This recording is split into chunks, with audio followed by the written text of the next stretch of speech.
मैं अक्सर कहता हूं कि देश के लोगों को सरकार का अभाव भी नहीं लगना चाहिए और देश के लोगों को सरकार का दबाव भी महसूस नहीं होना चाहिए। सरकार का दबाव जिन भी बात से बनता है उसमें अनावश्यक कानूनों की भी बहुत बड़ी भूमिका रही है।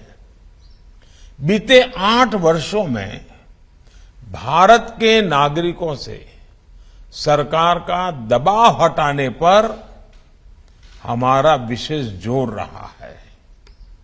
आप भी जानते हैं कि देश ने 1,500 से ज्यादा पुराने और अप्रासंगिक कानूनों को रद्द कर दिया है।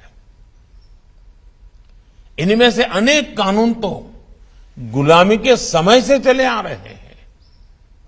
इनोवेशन और ईज ऑफ लिविंग के रास्ते से कानूनी अड़चनों को हटाने के लिए 32,000 से ज्यादा कंप्लायंसेस भी कम किए गए हैं। ये बदलाव जनता की सुविधा के लिए है और समय के हिसाब से भी बहुत जरूरी है। हम जानते हैं कि गुलामी के समय के कई पुराने कानून अब भी राज्यों में भी चल रहे हैं। आजादी के इस अमृत काल में गुलामी के समय से चली आ रहे कानूनों को समाप्त करके नए कानून आज की तारीख के हिसाब से बनाए जाना जरूरी है। जब मैं गुजरात का मुख्यमंत्री था तो हमने इवनिंग कोर्ट की शुरुआत की थी और देश में पहली इवनिंग कोर्ट की वहां शुरुआत हुई।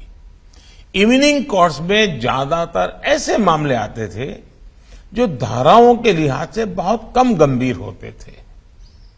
लोग भी दिन भर अपना कामकाज निपट करके इन कोर्ट्स में आकर न्यायिक प्रक्रिया को पूरा करते थे। इससे उनका समय भी बचता था और मामले की सुनवाई भी तेजी से होती थी। जब न्याय व्यवस्था समाज के साथ साथ विस्तार लेती है, आधुनिकता को अंगीकार करने की स्वाभाविक प्रवृत्ति उसमें होती ही है, तो समाज में जो बदलाव आते हैं वो न्याय व्यवस्था में भी दिखते हैं। टेक्नोलॉजी किस तरह से आज न्याय व्यवस्था का भी अभिन्न अंग बन गई है, इसे हमने कोरोना काल में भी देखा है।